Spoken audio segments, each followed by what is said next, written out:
How about the Ezan? What did you feel like? Oh, the call to prayer? Yes. I've always been impressed to some extent by the calls to prayer that are melodic. I don't understand the language, but there's a recognized melody sometimes that I've heard on some films and other things that I've watched about Islam.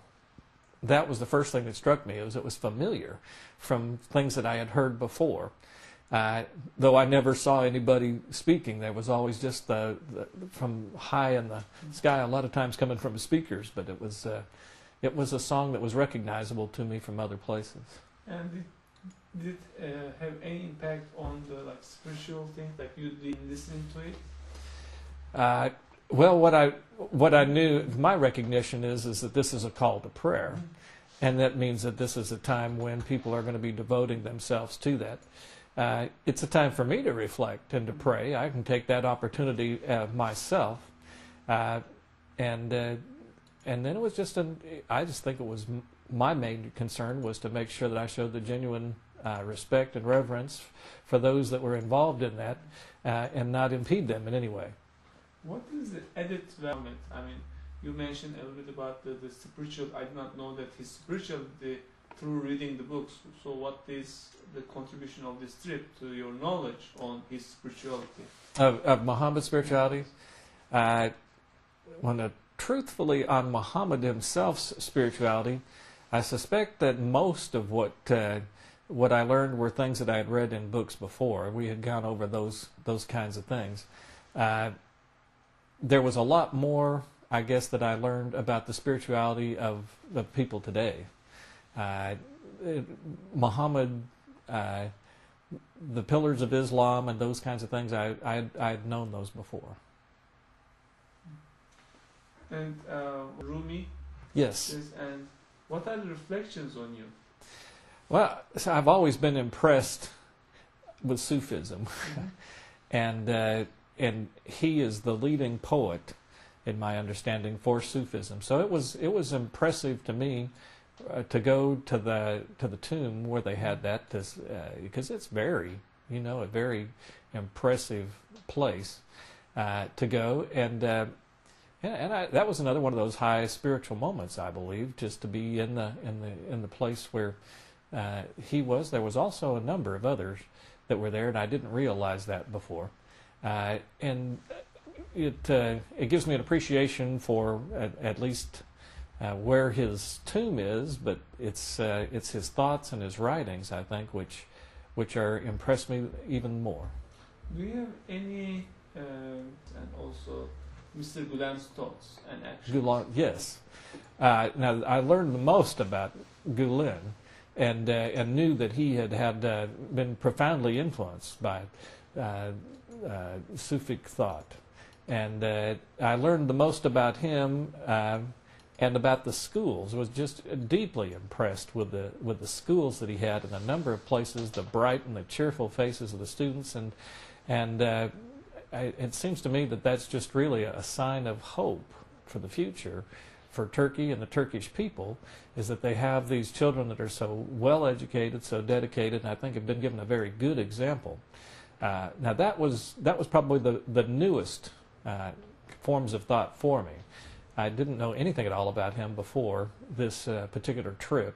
I knew a little bit about Rumi, and I can't ever remember his real name. He just goes by Rumi, and most of the time for us in the West.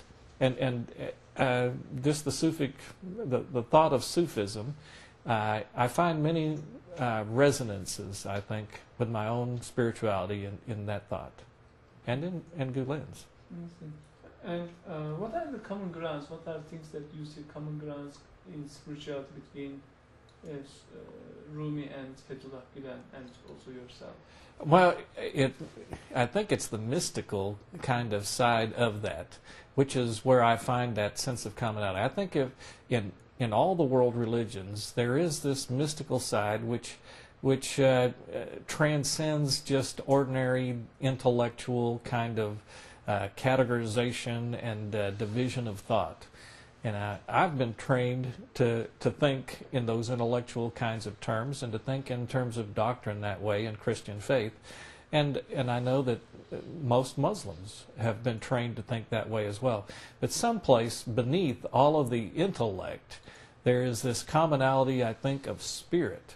And the commonality is shown, one, in the desire that we have to have a communion with God, a relationship with God, which is focused in prayer more often than not. That's where we express that. But it also comes in the way that there's this face-to-face communion between people where there's a sense of understanding that's more than just intellectual. That's why I think it was so meaningful to be able to go and to meet with people like yourself and to others that there in Turkey, was that when you meet someone face to face and you have a conversation with them, there's more that transpires there than just the words or whatever is happening at an intellectual level. There's this deep spiritual kind of, I think, communion perhaps that can be there when people are open to one another and deal with each other with respect and conscientiousness. That, I think, is what the thought of Rumi and the thought of Gulen, and I think the very best thought of other world faiths, I think there's where we can find that common ground. So can you say that Mr. Gulen? Yeah, but I would probably describe him that way if I were to try to say this is someone that comes from that particular tradition in the 20th century and has and I think extended it, because I think his idea with the schools is just outstanding. I was very impressed with the schools, and I'm not sure what Rumi did with schools to that degree, at least not with modern schools.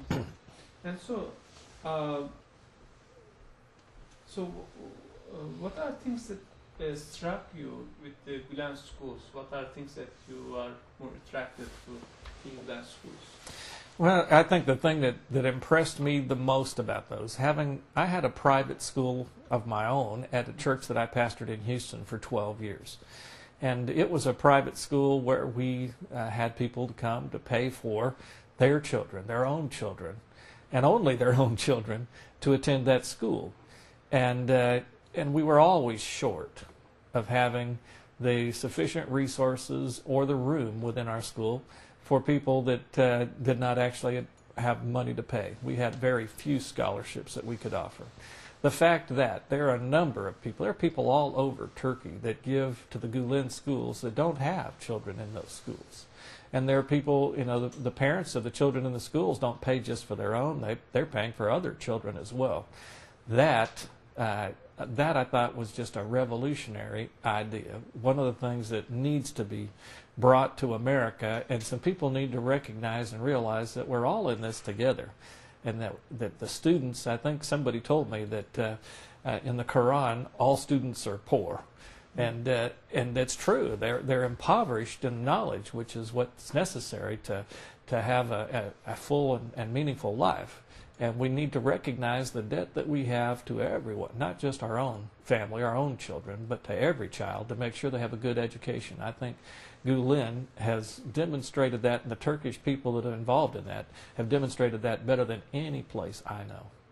And I believe that you listed some by Gulen, and what are the impressions of them on you? Of the schools inspired by Gulen? Well, what I was impressed about, one thing was that all of the children that were there were studying English, which made it easier for me to communicate with some of them. So most of the time, whenever the children would be going between classes or whatever it is, they were talking to us, and they would ask me what my name was, and I would try to tell them, and then they'd try to think what else that they could say.